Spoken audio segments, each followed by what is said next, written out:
What are color loops? Color loops are loops that you knit with. Say you don't have a color loop. We're just knitting with two colors, Fair Isle style. I've got the start of a second round here. I've got my main color and I'm knitting with it. And every so often I need to trap it.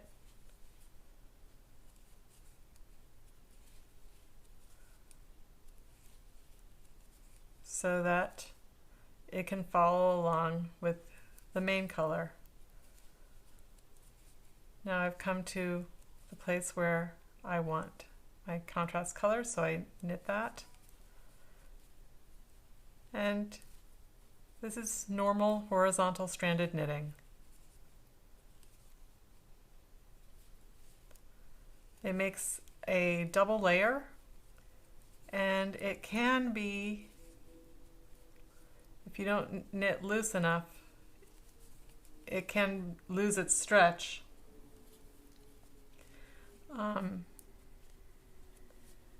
Not necessarily though, but it does use a lot of yarn.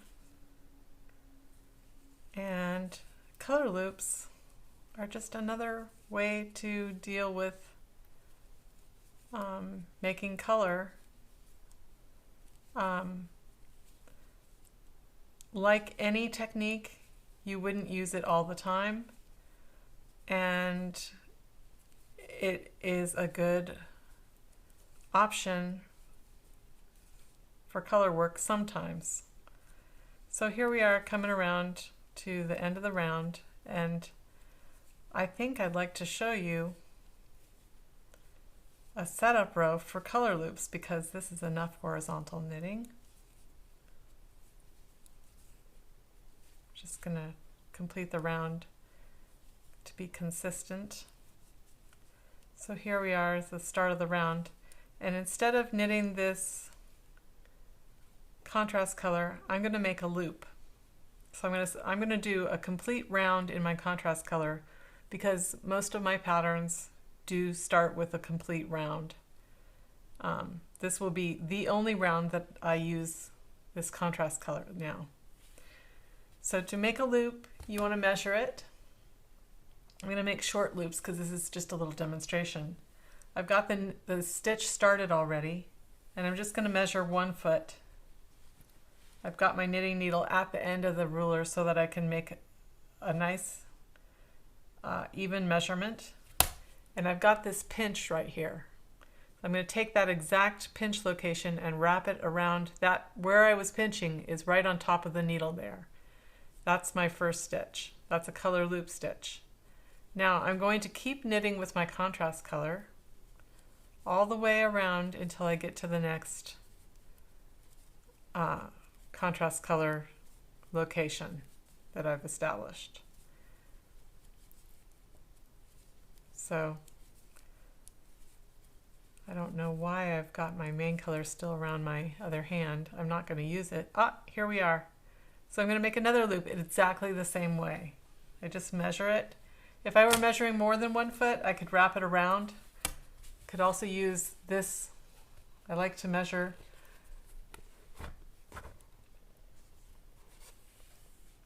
Let's see how I can show this. Starting at the top, going down to the bottom, wrapping all the way around and counting feet. So that would be 2 feet, 3 feet, 4 feet, etc.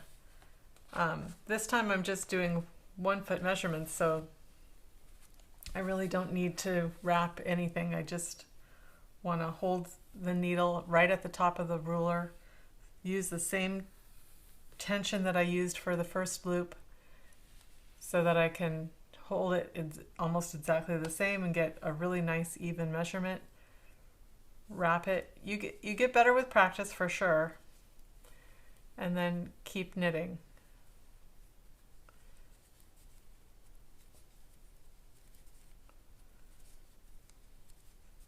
So 1 foot is going to give me about 1 inch of knitting if I knit every round. And I'd like to demonstrate how I knit with color loops in a couple different ways. I've only got 4 of them here. This is 36 stitches. Every 9 stitches I have a color loop.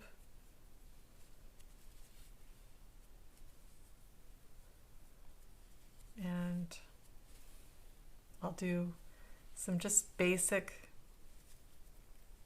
options. Okay, this is the last color loop. So I measure it here on the ruler.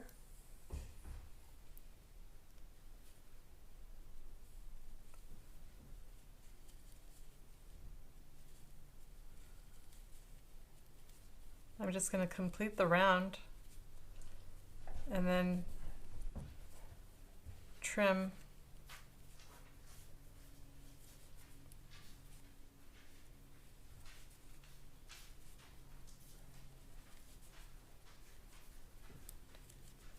my contrast color.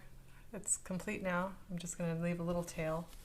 So this tail and the first tail are the only tails that you need to weave in of your contrast color, yet you will have your color work extending down an inch, in this case longer if you make your loops longer. The next thing to do for a color loop, if it's this length or shorter, is to add a stitch marker to the bottom. Or it could be anywhere, it slides to the bottom automatically because we're talking about a loop.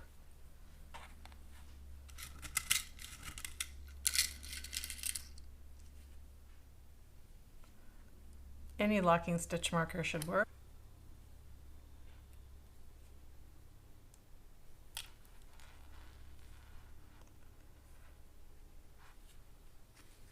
Not to complicate things too much, but you could also knit with your yarn tail.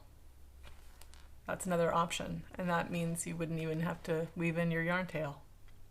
Okay, so now I am ready to knit with my main color. The first color loop is right here. I'm going to knit this particular color loop always together, both strands together. Just knit it as if it were one strand.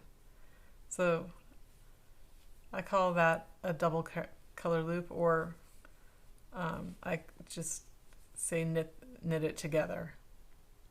I'm going to go to the next one, and instead of knitting it together,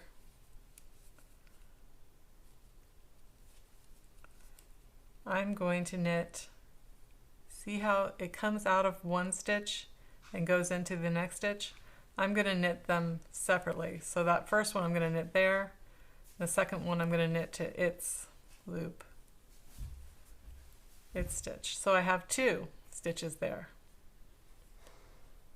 So that's another option. And I just keep knitting with my main color around it. And when we come back around again, you'll see how the stitch is trapped. You don't need to worry about twisting. For this next color one, I would like to separate it by 1. So I have it coming out of this stitch, going into this stitch. I'm going to move this one over 1. Then I want a main color stitch in the middle, and then I'll knit with the second one. And when I lift the color loop, sometimes I'll hold it together so that I know which leg of the loop I'm knitting with. So that's going to go brown, blue, brown. For the final color loop, I will not knit it, because that's always an option too. Actually, this first one I will knit, and then I'll knit the next 4 rows after this color loop without knitting at all, so that it'll go a double color loop, 3 rows of main color, and then a double color loop, and it'll make a dotted pattern.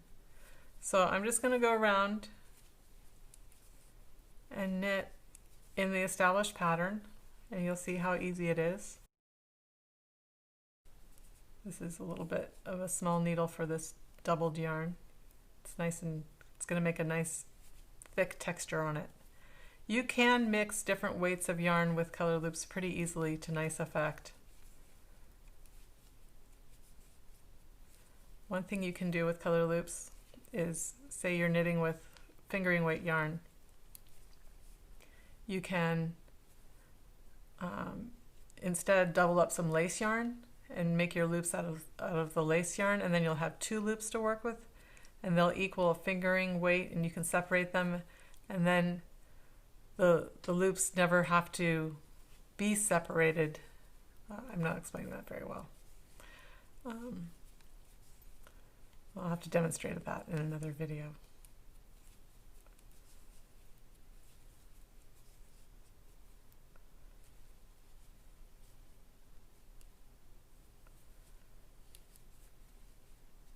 But you can see I'm just knitting exactly how I established it. No funny business. This one's thick and doubled. This one's adjacent to each other. This one's separated by one. And the loops are getting shorter every time I go around. Now this last one I'm going to knit with the main color. And if the loop loosens up a bit, you can just tug it and that fixes it. Here comes this thick one. You see how short that's getting?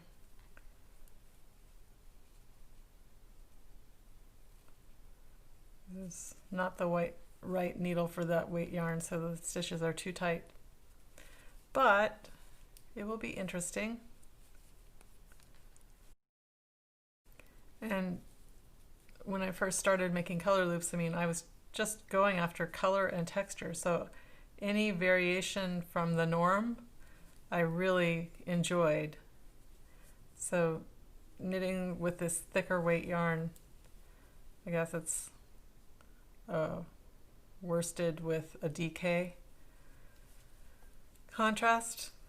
Actually, this main color is Lalland wool by Gilpin, and sometimes it's classified as sport.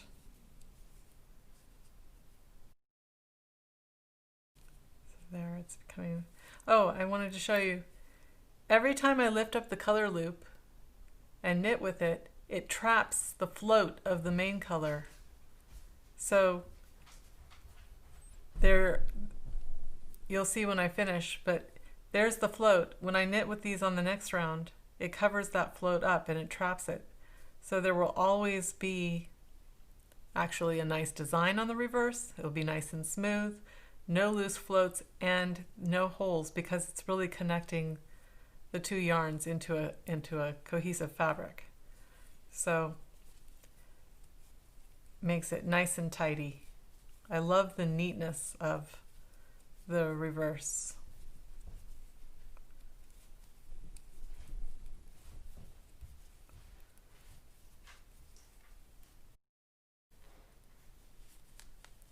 Here we are. Guess how many more rounds we have on this first loop? Probably only 1, 2. So it's making a nice ridge. If this were a longer loop and you did it for longer, it would have a nice spine there.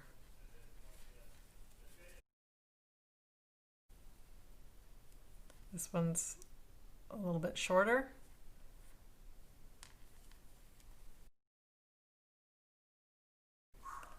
The loops just dangle nicely. They usually don't tangle very much because you're just rotating around. If you would like to knit color loops flat, then it's as easy as doing the opposite of what you're doing. So say I want to go back and I want to purl. Where's my, there it is. You can, it's a little tight here. You can purl, then purl the color loop. You can just do the exact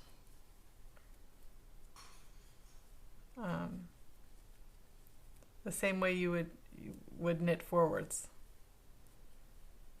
So that did exactly the same thing. So it's easy.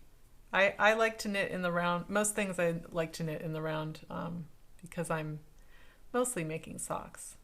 But you can definitely do color loops in the flat. There's no difference. So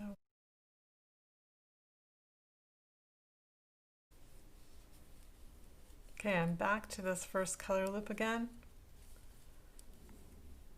It's gonna be pretty short.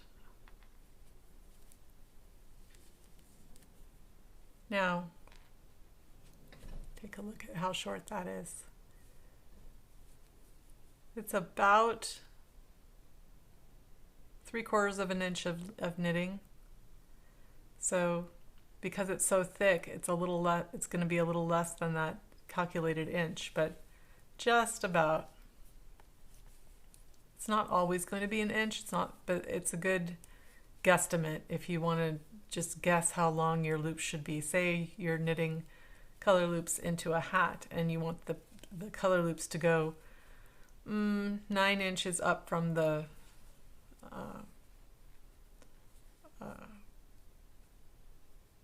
band, then you would do 9 feet long color loops. And it may or may not be exact, but it's going to be pretty close. Well, it depends what pattern you're using too. That tends to work more accurately if you're knitting with the color loop every single round. Like I'm knitting this every round. But if you let it hang in the back vertically, that's shorter than being knit into a stitch. So that will lengthen the amount that you have to work with for your design.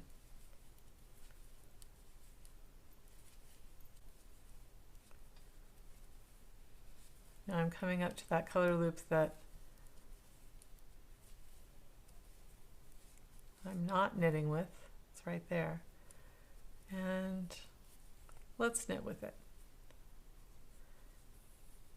See how long that is relative to all the others. Now, that makes a vertical float that will come down the inside of your knitting. And no matter how long that float is, I've never had any problems with it catching.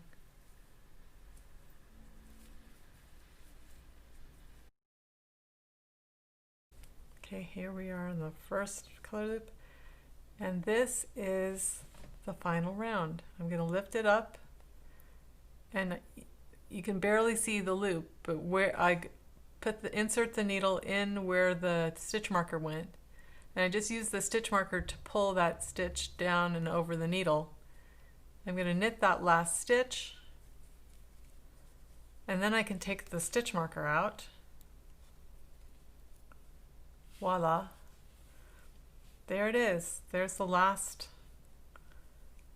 color loop stitch, and on the next round it will disappear entirely.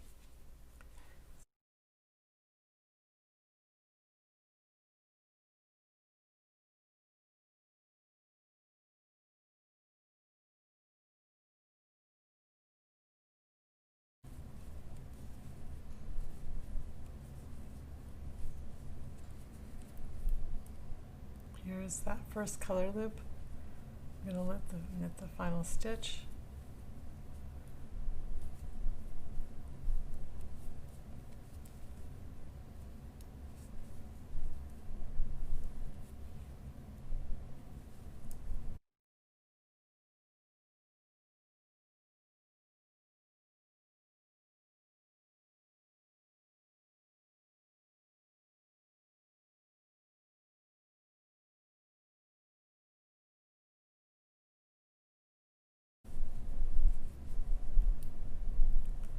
So this is going to be the last stitch for this second color loop, and I don't know if there's enough to do 2 stitches, just very tight so that I have 2 of them together. I can just barely do it, and that's fine. Color loops can be tight because then they self-regulate and you can push them and pull them into place. So that one is finished.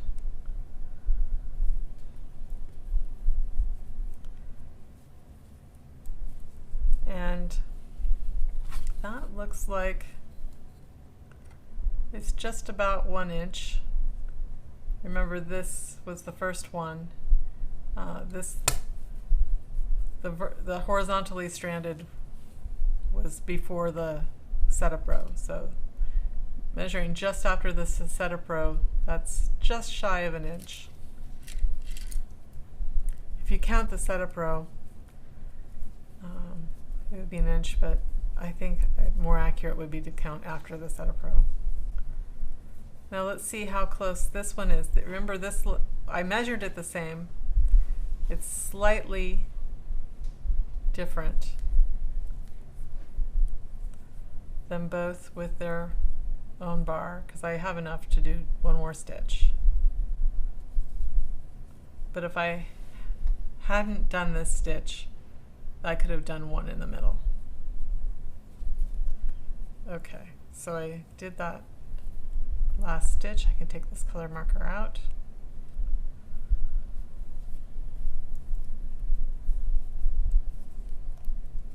And I only have 1 color loop remaining.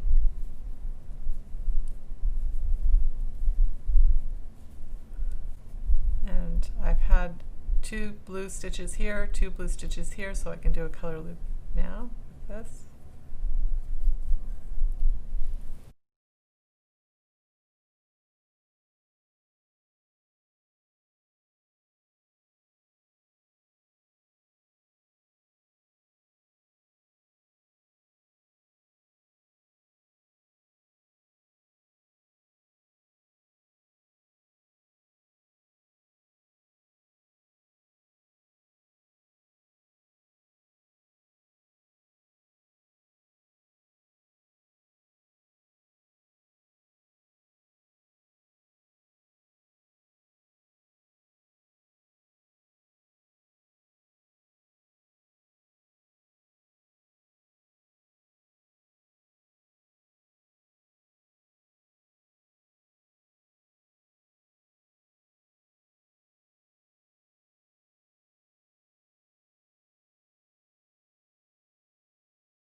Here we are.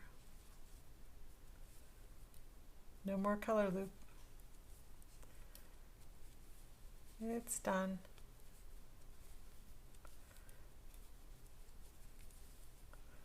I'll do a bind off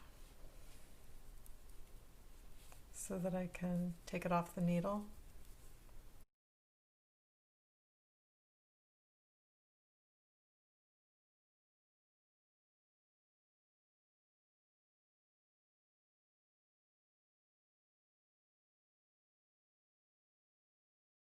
Third one, I separated them by 1 stitch.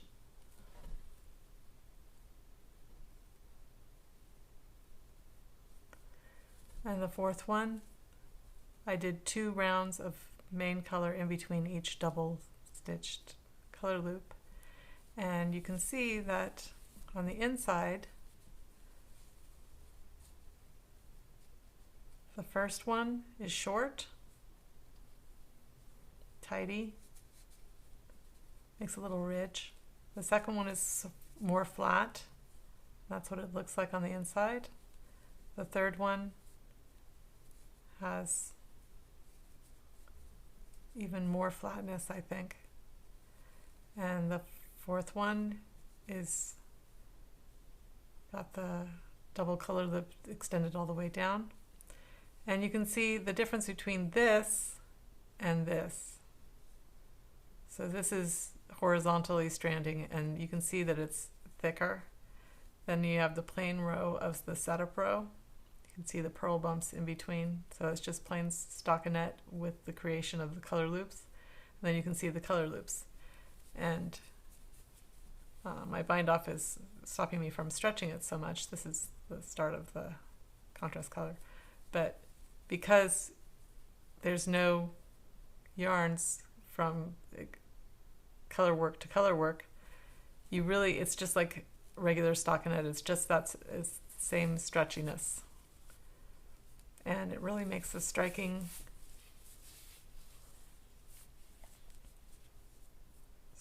design. You can totally imagine a cuff of a sleeve or a sock or a hat using color loops to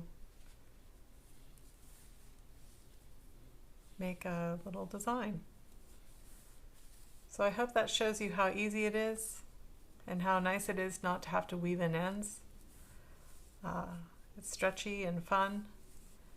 It's really satisfying to get to the end of the color loop and knit that last stitch, but at the same time, if you're like me, you sort of miss it after that. And it's really effective. So I hope you'll join me and knit some of my designs or knit your own. Thanks very much for watching.